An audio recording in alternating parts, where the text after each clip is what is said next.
Hai, selamat datang kembali di channel Bah Pohon Sains. Di video kali ini, kita akan bahas topik yang cukup kontroversi, yang mana akan membuat lutut kalian semua bergoyang-goyang. Kita akan bahas mengenai agama dan sains, dan mengapa sangat penting untuk tidak bercocologi dalam menghubungkan keduanya.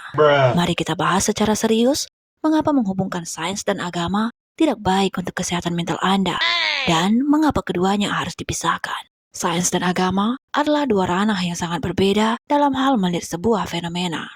Kita ambil contoh curah hujan dan pertumbuhan tanaman. Dalam perspektif ilmiah, curah hujan dan pengaruhnya terhadap pertumbuhan tanaman dipelajari melalui ilmu meteorologi, klimatologi, dan pertanian. Para ilmuwan mengumpulkan data tentang pola curah hujan, suhu, kelembapan, dan kondisi tanah. Mereka menggunakan instrumen seperti pengukur hujan dan satelit cuaca untuk mengukur dan memantau curah hujan. Mereka menganalisis data untuk memahami bagaimana jumlah curah hujan berbeda mempengaruhi pertumbuhan tanaman. Tanaman mana yang tumbuh subur dalam kondisi tertentu. Dan cara mengoptimalkan praktik pertanian. Metode ilmiah memungkinkan hipotesis diuji, eksperimen dilakukan, dan kesimpulan ditarik berdasarkan bukti empiris. Sementara dari sudut pandang agama, korelasi antara curah hujan dan pertumbuhan tanaman dapat dijelaskan melalui kehendak Tuhan, doa, atau kepercayaan spiritual. Beberapa tradisi agama memandang curah hujan sebagai hadiah atau berkah dari dewa, atau kekuatan yang lebih tinggi. Mereka mungkin mengaitkan curah hujan yang melimpah dan pertumbuhan tanaman yang bagus dengan bantuan ilahi. Sementara kekeringan atau gagal panen dapat dilihat sebagai hukuman atau ujian dari Yang Maha Kuasa. Dalam konteks ini, fenomena curah hujan dan pengaruhnya terhadap tanaman dipahami sangat berbeda dari sudut pandang sains dan agama. Secara metodologi, sains bergantung pada bukti empiris, observasi, dan eksperimen untuk membentuk hipotesis dan menarik kesimpulan. Di sisi lain, agama seringkali melibatkan keimanan, kepercayaan pada ilahi, dan teks-teks suci sebagai sumber kebijaksanaan yang tidak boleh dipertanyakan atau dibantah kebenarannya. Lantas, kenapa kita tidak boleh menghubungkan sains dan agama? Well, salah satu alasan mendasar untuk memisahkan sains dan agama adalah karena sains terus-menerus berubah dan berkembang. Teori yang hari ini mampu menjelaskan fenomena alam dengan sangat baik dan bahkan akurat, bisa saja berubah 10 atau 20 tahun kemudian saat bukti dan penemuan baru muncul dan membantahkan teori lama yang kita anut. Sementara agama tidak demikian. Apa yang dikatakan oleh Tuhan melalui kitab sucinya, wajib kita imani dan laksanakan. Beberapa orang seringkali mencoba menghubungkan sains dan agama. Mereka mencoba menghubungkan apa yang dikatakan oleh Tuhan dalam kitab sucinya dengan penemuan ilmiah. Misalnya saja, Tuhan melalui kitab sucinya mengatakan bahwa langit dan bumi keduanya dulu menyatu. Kemudian kami memisahkan keduanya. Pernyataan ini bagi sebagian orang sejalan dengan teori Big Bang, yang hari ini dianggap sebagai teori yang sangat ampuh dalam menjelaskan awal mula terjadinya alam semesta. Teori Big Bang mengusulkan bahwa alam semesta dimulai sebagai titik yang sangat kecil, panas, dan padat, yang dikenal sebagai singularitas. Pada titik tunggal ini, semua materi, energi, ruang, dan waktu dikompresi menjadi satu dengan panas yang tak terbayangkan.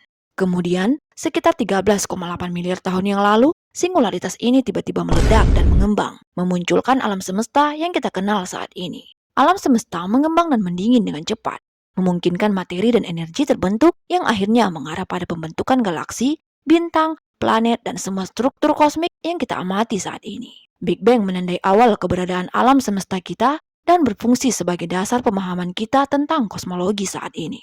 Teori Big Bang didukung oleh berbagai bukti, seperti radiasi latar belakang gelombang mikrokosmik dan pergeseran merah yang teramati dari galaksi-galaksi jauh yang memberikan dukungan kuat bagi gagasan alam semesta telah mengembang dari keadaan awal yang panas dan padat.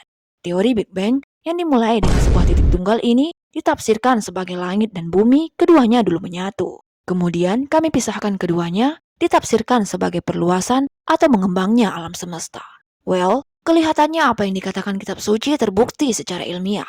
Namun tetap saja, menghubungkan keduanya akan mereduksi kesucian dari kitab suci itu sendiri. Karena bagaimanapun, kita semua sepakat bahwa agama mengandung kebenaran mutlak yang tidak boleh direvisi oleh siapapun. Sementara sains berubah terus-menerus sepanjang zaman. Sebuah contoh klasik adalah teori relativitas umum yang dirumuskan oleh Albert Einstein pada tahun 1915. Melalui teori ini, Einstein merumuskan persamaan medan gravitasinya yang mana meramalkan adanya perluasan alam semesta. Namun pada saat itu, kepercayaan yang berlaku adalah alam semesta itu statis atau tidak mengembang. Untuk mencocokkan persamaan dengan pemahaman umum, Einstein kemudian memperkenalkan konstanta kosmologis dan memasukkannya ke dalam persamaan gravitasinya. Konstanta kosmologi ini secara matematis berperan sebagai pemahaman terhadap perluasan alam semesta sehingga alam semesta secara matematis tetap menjadi statis. Belakangan, ketika Edwin Hubble melakukan observasi melalui teleskopnya, menemukan bahwa alam semesta memang mengembang. Einstein pun merevisi ulang persamaan gravitasinya dan menyebut konstanta kosmologi yang ia masukkan ke dalam persamaannya sebagai blunder terbesarnya. Namun, belakangan ini, konstanta kosmologis kembali lagi diteliti oleh para ilmuwan. Mereka menganggap bahwa konstanta kosmologi yang diperkenalkan oleh Einstein muncul kembali dalam bentuk energi gelap, energi misterius yang tampaknya mendorong percepatan perluasan alam semesta. Sekarang, lihatlah bagaimana fleksibelnya sains ketika ada penemuan baru yang muncul. Jika kita menghubungkan sains dengan agama kita, maka kita juga harus siap merevisi agama kita jika ada penemuan baru yang membantah teori lama. Dalam kasus mengembangnya alam semesta, bagaimana jika ternyata ada ilmuwan yang membuktikan bahwa alam semesta kita tidak mengembang? Bagaimana jika ia benar-benar statis? Apakah kita harus siap merevisi apa yang dikatakan oleh kitab suci kita? Itu tidak mungkin terjadi, bukan? Jadi, lebih baik kita tidak perlu menghubungkan keduanya.